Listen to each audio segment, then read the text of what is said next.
Chers amis, bonjour. On est le 17 décembre 2024. Voilà, c'est ma troisième vidéo de la journée. Et j'ai la chance de pouvoir revoir Lucas parce qu'on n'a pas pu se échanger depuis quelques semaines. On a essayé. Donc Lucas est au Liban, conseiller des Français étrangers pour le Liban et la Syrie. Bonjour Lucas, comment vas-tu? Bonjour Marc. Écoute, ça va très bien. Ça va très bien. Je suis dans les deux pays les plus tranquilles de la planète. Donc voilà, à part ça, tout va bien. Alors, bon, je voulais déjà prendre des nouvelles de toi en tant que collègue élu. Et aussi, je voulais en savoir plus sur ce qui se passe au Liban, Israël, Syrie, dans la zone. Voilà, moi, je suis à Hong Kong, je vois ça un petit peu de loin, je vois les actualités comme tout le monde. Mais toi qui vis cela depuis le Liban, voilà, j'ai une question très simple à te poser. Qu'est-ce qui se passe, notamment avec la Syrie? Où est-ce qu'on en est? Quels sont les enjeux? Voilà. Toi, comment est-ce que tu peux expliquer à des personnes qui voient ça de loin, la situation? Écoute, ce qui se passe, c'est que le Moyen-Orient est en pleine ébullition. Donc il y a beaucoup de choses qui se passent. Il y a des choses qui sont dites et puis il y a des choses qui sont non dites. Donc nous, on va dire, enfin, on va plutôt parler des choses qui sont dites et je laisse les choses non dites à nos chers téléspectateurs, donc ils devinent tout ça. Depuis un moment, donc, comme je disais, le Moyen-Orient est en pleine ébullition. Enfin, ça a commencé par, bien sûr, donc, la guerre à Gaza, et puis ensuite le Liban, dernièrement la Syrie, et peut-être d'autres pays donc, qui seront un petit peu enfin, où il y aura quelques petites choses qui vont se passer. Euh, Concernant le Liban, donc comme vous savez tous, depuis fin novembre, on a un cessez-le-feu qui est prévu pour 2 mois et bon, qui, je l'espère, durera d'une manière, enfin, au-delà des 2 mois. On l'espère tous en tout cas. Côté Syrie, donc pour l'instant, donc au Liban, tout va bien. Enfin, tout a repris, l'économie est en pleine ébullition. Donc voilà, c'est un peu normal parce que c'est décembre, donc c'est la saison des fêtes, etc. Mais il faut dire que la, la vie a repris au Liban, en tout cas. Côté Syrie, il y a eu donc une guerre qui était très très très brève de moins de 2 semaines, je crois. Et donc, à l'issue de cette guerre, donc, il y a eu un changement de régime. Donc, il y a un régime qui a duré 54 ans, qui s'est effondré et qui a laissé place à un nouveau régime, donc formé d'une coalition d'opposants, de factions armées, qui a repris le pouvoir. Et donc, voilà. Donc, pour l'instant, ça se passe bien. D'après les échos que nous avons de Syrie, donc nos compatriotes en Syrie en tout cas, ils nous disent que ça se passe très bien. Il y a absolument aucun problème, en tout cas pour ceux qui ne sont pas partisans de l'ancien régime. Donc ça se passe plutôt bien. Nous espérons tous que ça va durer. Donc que ce ne soit pas juste une petite période pour faire bonne figure et puis après, enfin, que quelque chose d'autre vienne remplacer ce qui se passe actuellement, nous ne l'espérons pas. Nous espérons vraiment que c'est une nouvelle page qui se tourne pour la série et que la série qui a vécu, en fait, voilà, donc le régime de 54 ans tourne enfin la page et puis surtout qu'une nouvelle démocratie voit le jour. euh, voilà, en tout cas, il y a des signaux qui sont très positifs. D'abord, la stabilité sécuritaire. Donc, ça, on est ravis de l'entendre. Deux, aujourd'hui même, donc, la France a envoyé un des diplomates du Quai d'Orsay pour justement inspecter l'ambassade de France à Damas. Et aujourd'hui, pour la première fois depuis 12 ans, le drapeau français a été hissé sur le bâtiment de l'ambassade de France à Damas. Donc, je trouve que c'est quelque chose qui est vraiment très, très bien. Et surtout, je suis très très content pour nos compatriotes qui sont en Syrie parce que enfin, ils vont pouvoir être réintégrés enfin, dans la grande famille des Français de l'étranger. Parce que jusqu'à maintenant, ils n'ont pas pu voter. Ils n'ont jamais pu voter. Les SMS n'arrivaient pas en série. Et pour voter, ben, ils devaient se déplacer, aller jusqu'au Liban pour voter. Et ça leur coûtait une fortune. Donc, c'était juste impossible. Donc, ça fait plus de 5 ou 6 élections, je crois, où ils n'ont pas pu voter, ils n'ont pas pu s'exprimer. Et je trouve que je suis vraiment ravi et j'espère surtout qu'ils vont pouvoir enfin le faire. Alors, Voilà, merci donc, pour en ces... bref, c'est un peu ça. Alors, je ne sais pas si tu as d'autres questions qui sont plus spécifiques, Oui, alors mais justement, je vais rebondir sur ce que tu viens de dire parce oui. que c'est intéressant. Il y a pas mal de choses dont je n'étais pas au courant. Pourquoi il n'y avait pas de drapeau français sur l'ambassade de France depuis 12 ans et pourquoi les Français de Syrie ne pouvaient pas voter?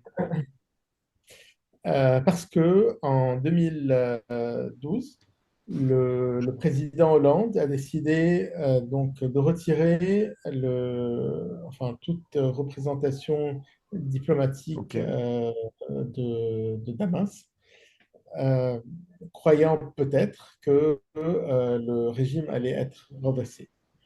Et depuis, en fait, enfin, il y a plus de consulat, il n'y a plus d'ambassade. Et c'est l'ambassade et le consulat de Beyrouth qui fait figure de consulat et d'ambassade pour les Français de Syrie. Ce Et- qui est quand même pénible, hein, surtout que, en fait, alors, ce que tout le monde ne sait pas, mais pour venir, même si, enfin, c'est pas très très loin, hein, la Syrie du Liban, donc c'est à peu près une cinquantaine de kilomètres, hein, c'est pas énorme. Mais le problème, en fait, c'est que pour passer les postes frontières, il faut prendre un taxi et qui coûte une fortune, surtout pour ceux qui vivent en Syrie, ce qui est juste impossible. Donc, en fait, les Français se déplacent uniquement pour faire leur passeport s'ils sont vraiment, enfin, ils ont vraiment, vraiment besoin, mais personne ne passera la frontière pour venir voter. D'accord. Mais pendant 12 ans, les bâtiments de l'ambassade de France en Syrie, ils étaient quoi? Ils étaient vides? Ils étaient Fermés. entretenus Oui, comment? Il se passait quoi? Il y avait rien? ils n'étaient pas entretenus, ils étaient fermés. Donc maintenant, Ils ça vient étaient de fermés rouvrir? et c'était l'ambassade de Roumanie qui faisait le relais, en fait. Mais en tout cas, d'une manière, enfin, formellement, c'est vraiment, enfin, le consulat de France à Beyrouth remplace le consulat de France à Damas. D'accord. Pour Donc, faire les passeports, pour faire les cartes d'identité, tout ça, il faut venir jusqu'à Beyrouth. et maintenant, avec le changement de régime en Syrie, la diplomatie française décide de recréer un poste en Syrie et Oui, de... attention, il faut être prudent, en fait. C'est pas encore fait, d'accord? Donc là, C'est actuellement, en c'est pas cours. encore fait, mais c'est en cours, voilà, exactement. Alors, Donc pourquoi nous c'est en cours espérons avec que ce ce... sera le cas. Pourquoi c'est en cours maintenant et pas avant? Parce que, ou alors peut-être que j'ai raté un épisode, mais d'après ce que j'ai vu, le régime du précédent vient d'être renversé, mais il est remplacé par, a priori, si j'ai bien compris, des terroristes, des islamistes, ou je me trompe? Écoutez, c'est très compliqué, hein, parce qu'en fait, ces factions, effectivement, donc, étaient proches de mouvements islamistes, etc. Ils se disent actuellement modérés. Ils se disent actuellement, alors je vais utiliser leur terme, hein, pragmatiques, c'est-à-dire ils s'adaptent en fonction enfin, au contexte international. Ils n'ont pas du tout envie, je crois, d'être mis au banc des nations comme d'autres pays. Donc, je crois que c'est dans ce cadre-là qu'ils s'ouvrent beaucoup plus facilement que d'autres régimes similaires. Donc, je pense que c'est un peu ça. Je pense que c'est ça. Après, est-ce que vraiment ils gardent la même doctrine ou pas? Je crois que enfin, montrera si c'est vraiment le cas ou pas. J'espère que vraiment pour la Syrie, c'est une nouvelle page qui se tourne et que ce soit pas comme plein le disent, donc voilà justement des mouvements islamistes, extrémistes, etc. Et que ce soit en fait, en tout cas, des mouvements qui ont commencé islamistes et puis qui auraient peut-être pu changer depuis. On l'espère. Qui Mais sait? encore une fois, il faut être vraiment extrêmement prudent. Il est vraiment très très tôt de le dire, hein. On ne peut pas dire dès maintenant comment ça va se passer, mais nous espérons que vraiment ce sera le cas.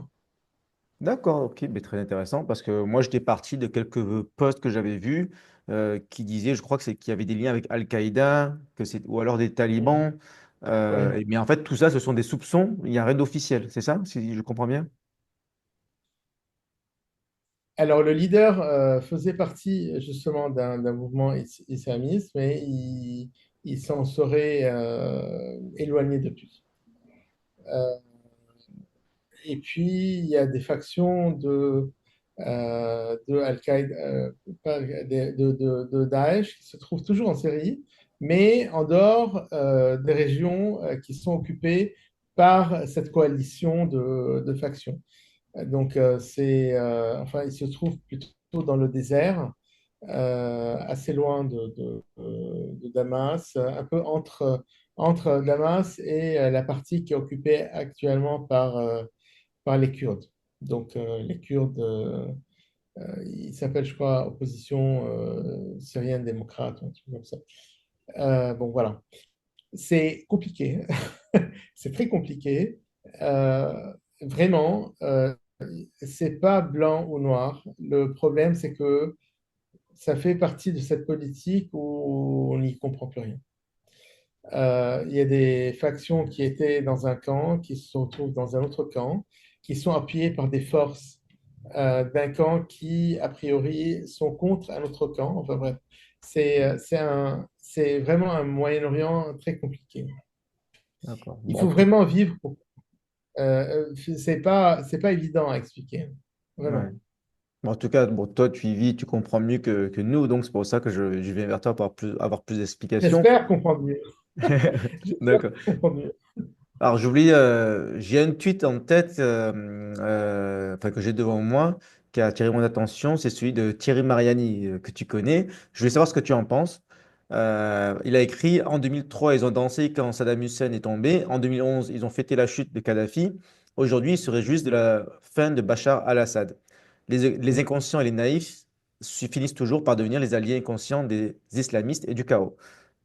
Ça te parle? Tu trouves ça exagéré? Qu'est-ce que tu penses de ça? Ouais. Euh, Ouais, ce qu'il faut savoir en fait, c'est que le RN en général et Monsieur Mariani en particulier sont très très proches de la Syrie de Bachar el-Assad. Ce qui fait qu'en fait, ils perdent eux aussi un allié, un peu comme la Russie, ils perdent un allié de taille dans la région. Un peu Donc, comme qui, pardon? comprendre qu'il ne soit pas content, hein, c'est sûr. Il ne doit pas être content, hein, parce que bon, c'est quand même enfin, quelqu'un duquel il était très proche. Ce qu'il faut savoir, c'est qu'à chaque fois qu'il venait au Liban, il se dirigeait immédiatement en Syrie pour voir voilà, en Syrie. Bon. Maintenant, le régime est tombé. Euh, voilà. Alors, comment il est tombé? C'est une très grande question. Et puis surtout un grand point d'interrogation. Parce que si on regarde en fait comment le régime est tombé, euh, on peut dire que pratiquement ces factions, donc en fait, ils ont mis juste le temps de faire Alep-Damas, hein. Donc il y a eu absolument pas de résistance et il n'y a pratiquement pas eu d'intervention de la Russie, ni de l'Iran, ni de qui que ce soit. Donc c'est vraiment très surprenant. Oui, il paraît Donc que les militaires vraiment, syriens ne se c'est très, défendaient très, très même plus, surprenant. Ah non, avaient mais déserté. non, mais c'est juste incroyable, hein. Comment, enfin, l'aisance avec laquelle ces factions sont descendues du nord, de l'extrême nord, hein, jusqu'au sud de la Syrie. sans aucune résistance, c'est juste surprenant. Je sais pas, enfin, donc tout porte à penser que c'est vraiment une décision qui a été faite avec Oui. plusieurs pays. Voilà. Oui, Je pourquoi, et pense pourquoi que, oui, maintenant? je Quels pense sont qu'il les y a, il y a enjeux? quelque part, quelque chose en fait qu'on a du mal à comprendre nous à notre niveau et que d'autres qui sont beaucoup plus informés comprendront peut-être mieux. Mais en tout cas, c'est très surprenant la manière et puis surtout la rapidité avec laquelle le régime est tombé. C'est juste incroyable. Juste incroyable. Alors, Même dans des régions qui étaient supposées être quand même un bastion du régime en question, enfin, il n'y a pratiquement pas eu de résistance. Hein. Et puis surtout, la Russie n'est pratiquement pas intervenue. Alors d'autres, surtout en France, disent que oui, non, mais en fait, c'est parce que la Russie est un peu prise par ce qui se passe en Ukraine, etc. Oui, mais quand même. Enfin, les bases, elles sont en série. Donc, je pense que s'ils veulent vraiment intervenir, bah, au moins, ils pourraient mais ils auraient pu faire quelque intervenir et chose. puis ralentir la progression. Or, ils ne l'ont pas fait. Donc, ça veut dire qu'il y a, voilà, il y a des choses qu'on ne connaît pas. Et ça fait partie un petit peu des non-dits dont je parlais tout à l'heure. C'est pas parce que j'ai pas envie de le dire, mais tout simplement parce que je ne sais pas. Je Parce ne qu'il faut sais être pas ce qui s'est prudent, passé. parce qu'il n'y a pas toutes les Un infos. grand point d'interrogation. Oui, D'ailleurs, j'ai vu que les bases point d'interrogation. militaires russes en Syrie, pour l'instant, a priori, elles vont rester. Donc, il n'y a pas de problème. Ils sont en train de négocier. A priori, c'est en bon terme aussi, les Russes et enfin, les nouveaux pouvoirs en Syrie. Voilà. En principe, oui. OK. Alors, que fait Israël dans tout ça? Alors là, je viens de voir aussi, juste à l'instant, là, une actualité dans laquelle alors, Poutine dit que la prise de la série de Golden Gate par l'Israël est inacceptable. C'est quoi Golden Gate? D'après ce que je vois sur la carte, c'est un endroit, c'est entre Israël et la Syrie, et le Liban, c'est entre les C'est trois. Golan Heights. C'est Golan Ah Heights. ouais, Golan, pardon, ouais, Golden Heights. C'est quoi En Golan? fait, le mont, ouais, non, mais en fait, le mont Hermon, c'est le deuxième sommet le plus élevé du Moyen-Orient, derrière ce qu'on appelle le Cornet el Souda, qui se trouve au Liban, au cœur du Liban. Donc les cèdres, ce qu'on appelle les cèdres qui culminent à 3000 et quelques mètres. Le mont Hermon, qui s'appelle, bon, pour les uns, ils l'appellent Jabal Sheikh, et puis d'autres l'appellent Golan Heights, c'est-à-dire la partie enfin, montagnarde du Golan.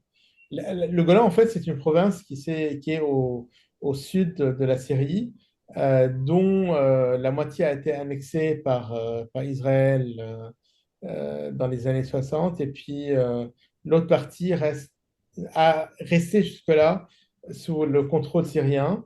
Mais là, depuis, Israël, en fait, il est rentré sur le mont Hermon. En fait, le mont Hermon se trouve un peu entre trois pays. Donc, le Liban, la Palestine slash Israël, et puis la Syrie. D'accord? Donc, en fait, ce qui s'est passé, c'est que les Israéliens sont entrés, ils ont pris la partie syrienne de ce mont. Et donc, en fait, maintenant, ils ont un poste qui culmine à 2800 mètres, qui est hyper stratégique, qui leur permet, en fait, de contrôler tout ce qui se passe dans le Moyen-Orient, de la Turquie jusqu'en Arabie Saoudite. Donc, à mon avis, c'est quelque chose qu'ils vont garder. Hein. D'accord. Enfin, ils vont le garder. Hein. Donc, ça redessine les cartes, Et le donc, en fait, territoire israélien. ils profitent de cette guerre civile, entre guillemets, voilà, pour acquérir des territoires. Après, il faut voir comment ça va s'amener. Est-ce que ça fait partie enfin, euh, ouais, le fait de récupérer des cartes pour ensuite augmenter son pouvoir de négociation, ou est-ce que c'est vraiment quelque chose qu'ils ont, ils ont enfin, C'est ils qu'elles veulent y vraiment tiennent. annexer? À voir, à voir. Alors, donc là, ça va être l'objet de Mais ça fait négociations partie avec la aussi Syrie. des choses qui sont quand même pas simples. Hein. Euh, Ok. ouais, mais je pense que ouais, c'est très stratégique pour eux. Euh, Maintenant, Poutine, ouais, pourquoi il a dit ça, je sais pas. Ok. Et bon, très bien. Donc toi, comment tu te sens au Liban? Tu m'as dit que tout va bien, la sécurité, etc. Tu n'as pas peur que ça pète et que tu serais mieux en France ou ailleurs? C'est quoi l'état d'esprit des Français qui habitent au Liban et des Français qui habitent en Syrie? Il y en a combien d'ailleurs des Français en Syrie?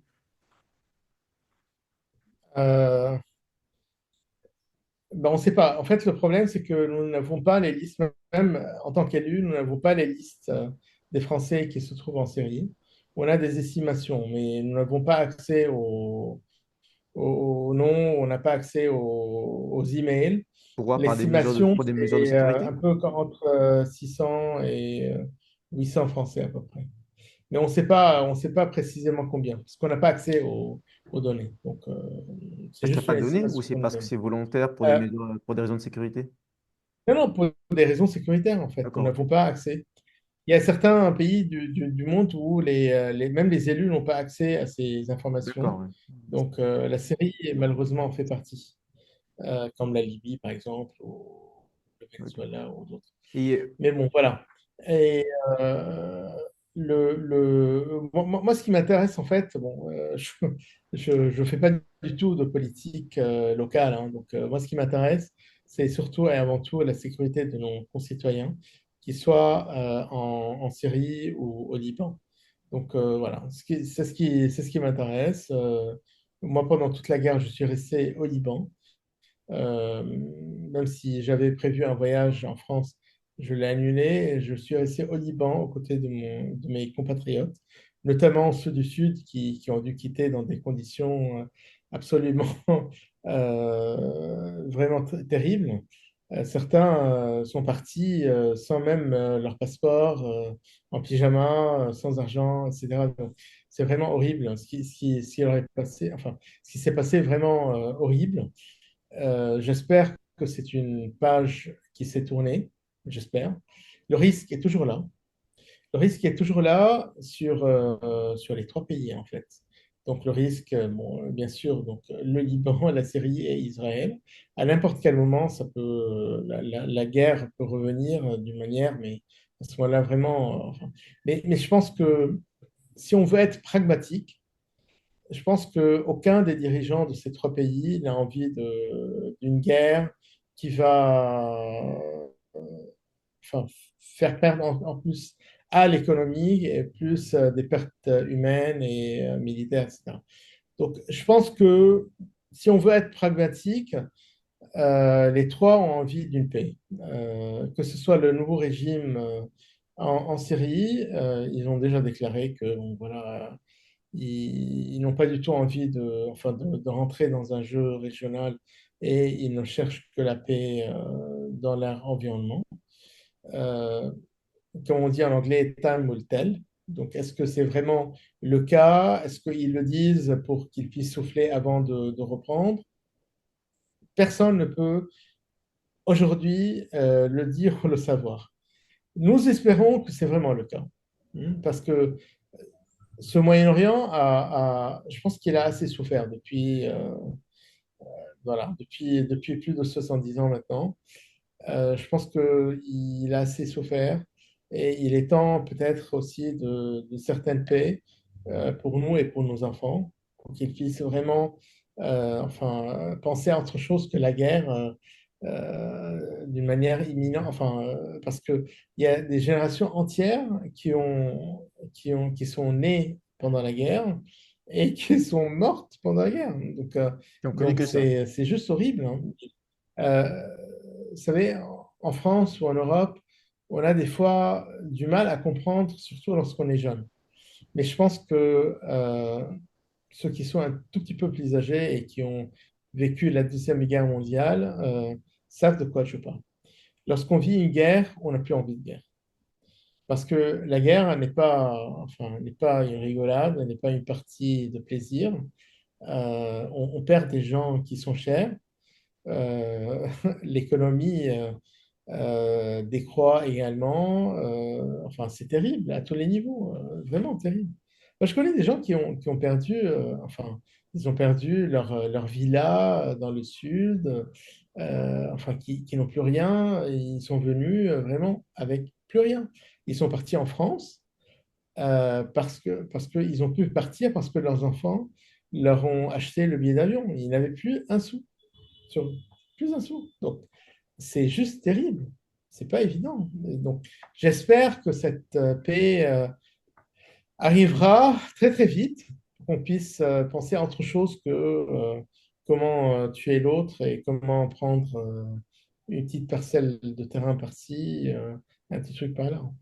Ok. Bon, a priori, on se dirige vers une paix et j'ai vu qu'il y a des Syriens de France et d'ailleurs en Europe qui sont en train de repartir en Syrie. Est-ce que tu as des infos à ce sujet? Tu as enfin,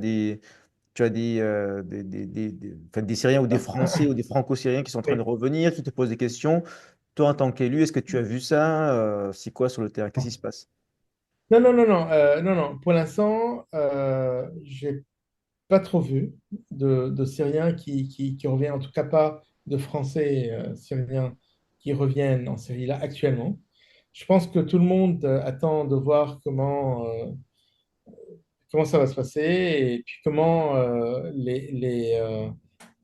comment en fait ce nouveau régime va vraiment se comporter, surtout avec les minorités, parce que comme tu sais, il y a des minorités chrétiennes, il y a des minorités alaouites aussi, il y a des minorités, bon, voilà. En Syrie, il y a plein de minorités, donc est-ce que ce nouveau régime va être indulgent et puis il va laisser ces minorités pouvoir, bon, en tout cas, vivre dans la paix ou pas? Je ne sais pas. Personne ne le sait. S'il est vraiment trop tôt encore pour le savoir. Si c'est le cas, oui, je suis sûr que plein de Syriens reviendront. Mais si ce n'est pas le cas, à ce moment-là, non, je pense que enfin, personne ne reviendra. Alors, ce qu'on a vu pendant la très courte guerre donc, qui a eu lieu donc, début décembre, beaucoup de Franco-Syriens ont fui la Syrie pour venir se réfugier au Liban et Oui, c'est ce que j'allais certains demander. partir en France. C'est ce Hmm. qu'on a vu. C'est ce qu'on a vu. Euh, ouais, pas beaucoup sont rentrés encore, hein. Il y en a qui sont rentrés, mais pas beaucoup. La plupart ouais, attendent de voir comment ça va se passer. Il y a également au niveau du Liban donc, des réfugiés qui sont, enfin, qui étaient au Liban, qui sont rentrés. C'est une petite partie, on n'est pas beaucoup, mais une petite partie est rentrée. Donc, je crois que c'est dans les 70 000 sur à peu près 1 500 000 Syriens qui se trouvent actuellement au Liban. Ce qui pose d'ailleurs un gros problème au Liban parce que les 1 500 000, c'est à peu près le quart de la population libanaise. Donc, c'est pas rien. Ouais. Mais en C'est tout cas, comme pour si l'instant, le on Liban parlait, accueille les par exemple, Syriens. de 15 millions. Ah non. En tout C'est cas, pour comme si on l'instant, parlait de 15 bienvenue au Liban. millions. C'est comme si on parlait de 15 millions d'Italiens ou d'Allemands en Oui, oui, oui, France. c'est énorme. Non, mais pour l'instant, le Liban est ouvert aux Syriens. Non. Non. En fait, avant, oui, c'était le cas. Depuis, la Sûreté générale, donc la police aux frontières libanaise, a fermé le robinet. Ils n'acceptent plus que des Syriens passent donc de la Syrie vers le Liban s'ils n'ont pas un tampon d'entrée ou de sortie. Donc, ils sont en train de vérifier vraiment ceux qui rentrent au Liban. Les Français, par contre, ils peuvent rentrer sans problème parce que voilà donc s'ils ont donc c'est le consulat en fait qui leur facilite le passage, le consulat de France au Liban qui leur facilite le passage, notamment lorsqu'ils ont des papiers à faire ou lorsqu'ils doivent prendre l'avion pour partir ailleurs. Ok, très bien. Bon, merci pour ces éclaircissements. Bon, une dernière question sur la situation française. Est-ce que tu as un commentaire? Voilà, gouvernement Bayrou, c'est quoi ton sentiment? Est-ce que tu as quelque chose à dire? Mais écoute, moi je trouve vraiment très regrettable que le gouvernement Barnier ait dû partir, notamment à cause du vote RN qui s'est allié au vote LFI. C'est vraiment dommage parce que, à mon goût, c'est vraiment, je pense que c'est vraiment de la politique politicienne. Pour une fois qu'on avait un gouvernement de droite qui faisait une politique de droite, qu'il est à partir, honnêtement, je ne comprends pas le calcul du RN, sauf que je pense que c'est un calcul en vue de 2027, hein, mais sinon, je ne comprends pas comment un gouvernement qui fait quand même un travail qui est quand même plutôt bien comparé à la situation dans laquelle est la France actuellement, notamment le ministre de l'Intérieur, Bruno Retailleau, qui en l'espace de 3 mois, a fait un travail absolument exceptionnel au sommet avec le ministère de l'Intérieur. On voit tout de suite, en fait, le vrai ministre de l'Intérieur qui défend la police, qui fait vraiment du régalien, et puis, tu sais, qui, euh, qui arrive à bien sanctionner et puis surtout à défendre la police, et qu'il soit obligé de partir juste parce que voilà, ils ont décidé de censurer le gouvernement. Qu'est-ce qu'il a fait, Alors, Rotaillot? à quoi se pensait Marine?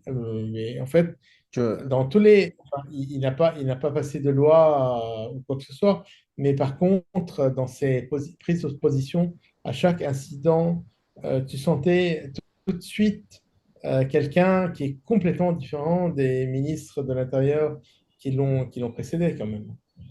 Ça, je pense que tout le monde l'a vraiment senti. Ceci dit, à quoi pensait vraiment Marie Le Pen?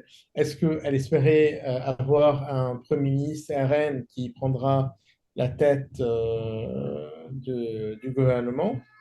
Je doute. Est-ce qu'elle veut un Premier ministre de gauche?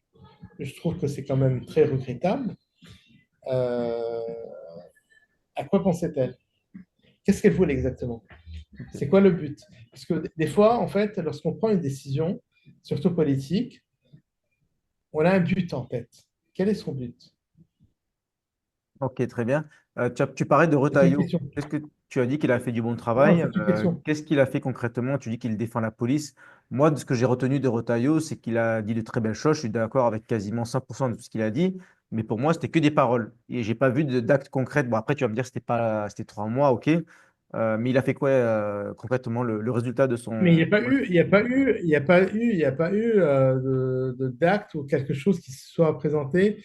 Enfin, si, il a, je pense il a poursuivi en justice certains députés, je crois. Mais vraiment, en 3 mois, tu peux pas. Mais tu sentais vraiment comme on dit en anglais, un different vibe. Tu vois, donc c'est Oh, là, les vibes, ça c'est sûr. tu sens que c'est un nouvel air, un nouveau vent qui souffle en tout cas, le ministère de l'Intérieur. Mais encore une fois, la question que je pose, c'est qu'en censurant le gouvernement, qu'espérait exactement le RN et Marine Le Pen? Sanctionner la Macronie. En tout cas, maintenant, toi, Oui, mais le but en politique, son but en politique, en censurant le gouvernement, un gouvernement de droite, hein, un gouvernement de droite, en ça se discute, mais censurant ok. un gouvernement de droite, quel est son but? Quel est son but? Installer un gouvernement de gauche, c'est ça? Faire démissionner Macron Ou si, un si gouvernement plusieurs macroniste? gouvernements Ou un tombent. gouvernement de Bayrou? Hmm. Alors maintenant, Non, bon, mais, tu as dit que tu non, mais regrettais le gouvernement Barnier. tu sais, moi, lorsque je me suis engagé en politique, bon, on peut dire que je suis peut-être idéaliste, mais lorsque je fais les choses dans un but qui est quand même qui va dans le sens de mes idéaux et puis de ce que je veux de la politique. D'accord? Je suis quelqu'un de droite et tout ce que je fais, c'est dans le sens de la droite.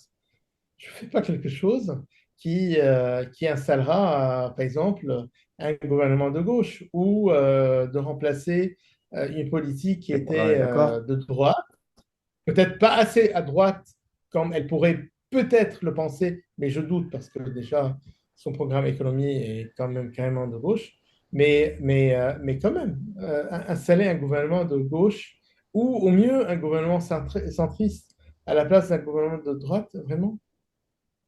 Et Alors, puis qu'est-ce que tous les tu penses de ce sacrifices à gouvernement Jacques centriste maintenant, Barnier de pour... Bayrou?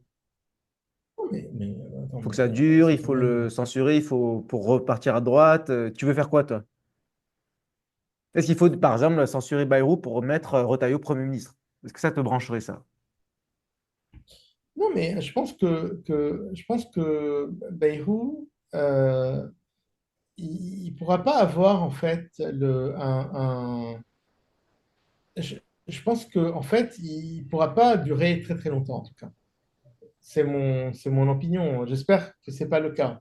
Parce que contrairement à beaucoup d'autres politiques, je dirais, moi, ce que je souhaite, c'est surtout le bien de la France. Parce que vraiment, nous arrivons à un moment où la France est au bord du gouffre. Vraiment. Oui, d'accord. Là, lorsqu'on voit une agence de notation comme Moody's qui baisse encore une fois la note de la France à A-, vraiment, en fait, mais où va-t-on? Où va-t-on?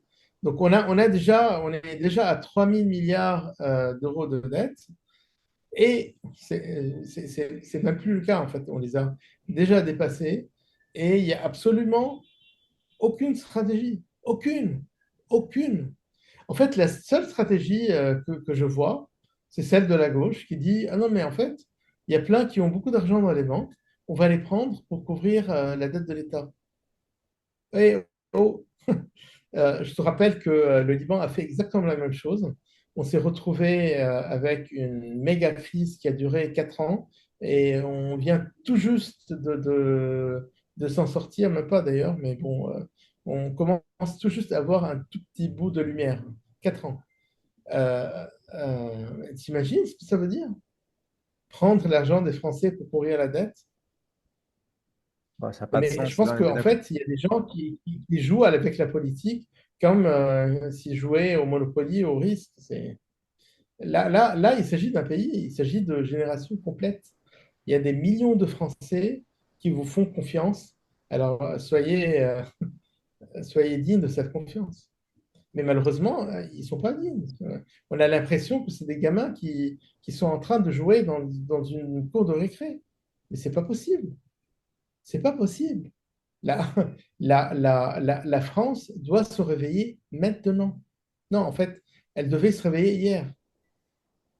Tu peux pas faire des coups de politiciens disant, ouais, non, mais comme ça, dans 3 ans, je prendrai le pouvoir. Non, mais en fait, dans 3 ans, il n'y aura plus de France.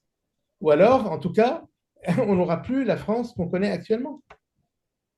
Il Mais y en a c'est qui disent grave, qu'aujourd'hui, on ce n'a qui se plus déjà la passe, France, c'est qu'on ne la grave. reconnaît pas. Mhm. Non, mais Ok. ce qui se passe actuellement est très grave. Et donc, en fait, on attend de nos chers politiques qu'ils soient dignes de cette confiance et puis surtout qu'ils soient vraiment des hommes d'État et qu'ils ne fassent pas de la politique politicienne. Parce que la France ne peut plus supporter cette politique politicienne. On est vraiment obligé là maintenant de sortir de cette démagogie qui consiste à faire rêver les gens et à leur vendre du n'importe quoi, du vent, en leur disant non mais regardez avec moi c'est différent. Je suis je suis alors au centre droit mais pas vraiment avec. Faut arrêter de rigoler quand même.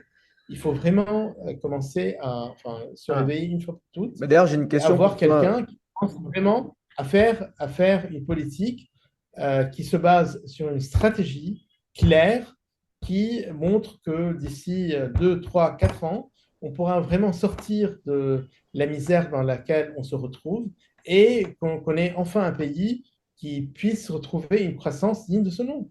et pas rester le dernier pays de l'Europe. Ok, bon, pour ça, sur ça, on est bien Oui. d'accord. Alors, toute dernière question, parce qu'après, ça va faire un moment qu'on est là. Maintenant, tu es où? Parce que là, tu parlais de centre droit, etc.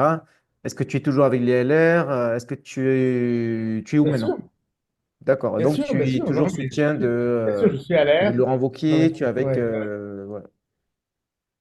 Non, non, Ok, mais très je bien. suis LR, je suis quelqu'un de droite. Je ne suis pas partisan d'une aile ou d'une personne. Moi, je serai avec celui qui sera nommé par le parti pour se présenter en 2027. Qui tu En tout verrais, toi? cas, une chose que les LR ont montré en 3 mois qu'ils avaient des hommes d'État qui étaient capables de prendre enfin, un pays, former un gouvernement et puis surtout être mature et faire une politique digne de ce nom, Alors, toi, une vraie politique de droite. à titre personnel, tu verrais qui, par exemple, en 2027? Retailleau, président? Possible? Un autre? Laurent Écoute, Wauquiez, il est trop tôt. Oui, non, mais en fait, il est vraiment Villepin? trop tôt pour le On dire parle de là maintenant Villepin. Oui, parce que mais toi, à titre personnel, juste non, pour. 2027, non mais attends, 2027, c'est quand même dans 3 ans. Donc c'est pas demain. D'accord? Bon, c'est demain, si tu veux, oui, bon. Mais c'est quand même hyper loin. Donc dans 3 ans, beaucoup de choses peuvent se passer, hein. Qui aurait dit, par exemple, que Zemmour disparaîtrait au bout de 2 ans? Personne. Pour beaucoup, toi le premier, pensaient que Zemmour, c'était l'avenir, c'était vraiment le parti qui peut vraiment reprendre la France, etc. Or, en 2 ans, un parti qui était en pleine croissance a pratiquement disparu. Pourquoi? Parce que, voilà, c'est comme ça, c'est la politique, 1 an, 2 ans, 3 ans, c'est Parce que quoi? énorme, énorme. Et donc, vraiment, en 3 ans, beaucoup de choses peuvent se passer. Bah, je vais te poser la question différemment. Là, par exemple, il y a 6 mois, beaucoup voyaient le RN comme le parti qui était en pleine croissance, etc. Et là, le week-end dernier, ils ont perdu un député aux élections législatives. De très peu. Mais bon, oui, ok. Oui, Oui, mais oui, ils l'ont perdu quand même, on est d'accord. Moi, je vais te poser la question différemment. Maintenant, aujourd'hui, enfin cette année, qui tu vois au LR comme figure montante pour développer le parti, pour attirer de nouveaux militants, pour relancer les choses, qui est un petit peu voilà, la lueur d'espoir pour tout redresser au LR. Donc, ce serait plutôt qui? Ce serait Retailleau? Lisnard, qu'est-ce que tu penses je de vois Lisnard? deux Parce que lui, personnes, je vois 2 personnes qui sont capables, oui, de faire un bon boulot. C'est Bruno Retailleau et Wauquiez. Wauquiez. Je pense qu'ils font. Je pense que c'est des gens qui sont. Bon, d'abord, ils ont prouvé à la fois de par leur ministère et dans le cas de Wauquiez, de par la région qu'il a présidée et qu'il a pris. Donc, il a fait passer du rouge à la première région de France, enfin en termes de croissance, et puis surtout de finances saines. Je pense que oui, oui, ils font un très bon boulot, c'est sûr. Qu'est-ce que tu penses de Villepin? De Villepin. Mais écoute, il est très bien. Enfin, à titre perso, moi, je l'aime bien. Moi, je l'aime bien. Par contre, ça m'étonnerait qu'il puisse revenir. Il y a Mais des moi, je rumeurs l'aime en bien. ce moment, il paraît qu'il y songe. Mais écoute, je trouve que c'est quelqu'un de vraiment bien. Vraiment. Ça fait partie de cette génération, enfin, cette dernière génération d'hommes d'État qui a connu la France, hein. Mais honnêtement, je souhaite qu'il revienne, mais ça m'étonnerait. Très bien. Ben, merci beaucoup, Lucas. Et j'espère qu'on se reverra bientôt à Paris ou ailleurs. Mais écoute, avec très grand plaisir. À bientôt. Bye bye, merci beaucoup. Bye bye.